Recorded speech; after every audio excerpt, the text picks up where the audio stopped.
Prone positioning an infant enrolled in the Prospect trial must be done carefully to ensure that the infant remains safe and comfortable throughout the reposition. Prior to repositioning the infant, the bedside care team should carefully review the Prospect prone positioning checklist. The number of team members required should be determined, and all supplies should be gathered and brought to the bedside. Parents and caregivers should be encouraged to remain at the bedside throughout the procedure to provide comfort and support to the infant. The procedure should be carefully described to any family members or caregivers prior to repositioning the infant. For infants and children under 8 years of age, cushions should be placed under the chest and pelvis to allow the abdomen to be unrestrained from the bed while in the prone position. These cushions should be customized to fit each individual infant. The chest cushion should be slightly less than the right to left greater tubercle of the upper arm, equal to the infant's anterior-posterior width, and wide enough to cover the infant's sternum when compressed.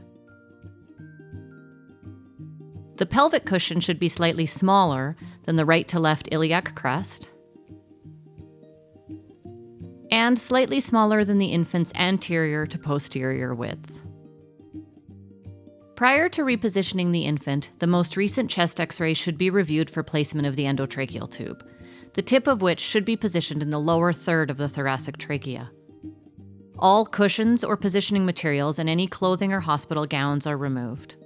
The bedside team should ensure the security of the endotracheal tube, all vascular lines, and all other invasive lines, such as nasogastric tubes, Foley catheters, or chest tubes.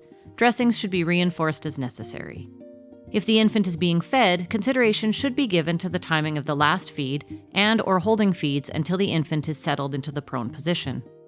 Consideration should be given for the need for additional analgesia, sedation, or neuromuscular blockade to ensure the infant's comfort and safety throughout the turn. If the infant is receiving neuromuscular blockade, apply lubricant and consider application of a barrier dressing to both eyes. A plastic film and/or barrier wipe should be placed over bony prominences, especially in infants supported on high-frequency ventilation, in order to prevent friction injury.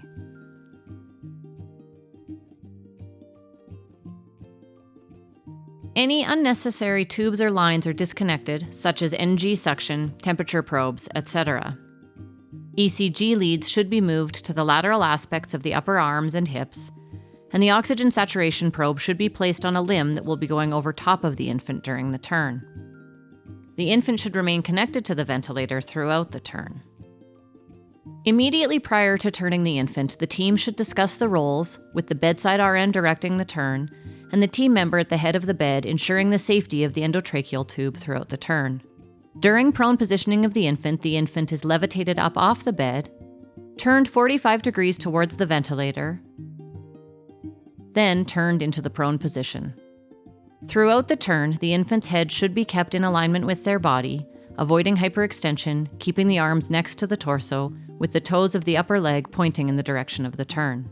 The infant is assessed throughout and immediately following the turn for comfort and physiological stability. The customized positioning cushions are then placed under the infant's chest and pelvis. The infant's head is turned to the side, and a pressure-relieving cushion is placed under the head and ear.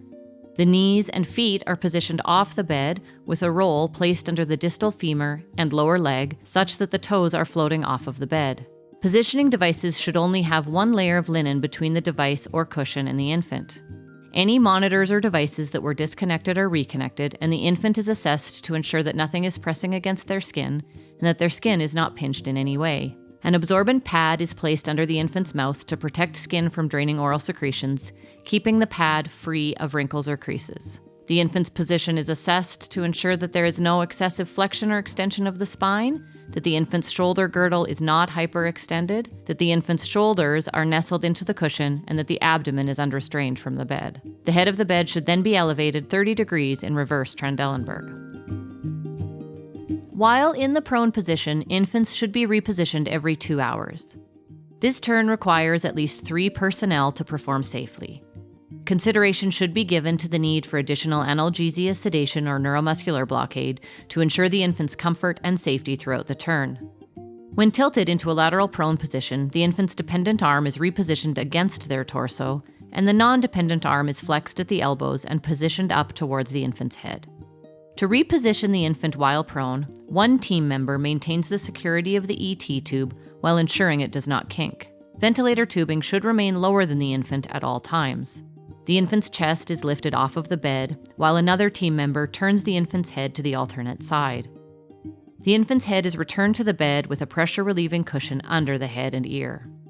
An absorbent pad is placed under the infant's mouth to protect skin from draining oral secretions, keeping the pad free of wrinkles or creases. The infant's position is assessed to ensure that there is no excessive flexion or extension of the spine, that the infant's shoulder girdle is not hyperextended, that the infant's shoulders are nestled into the cushion, and that the abdomen is unrestrained from the bed.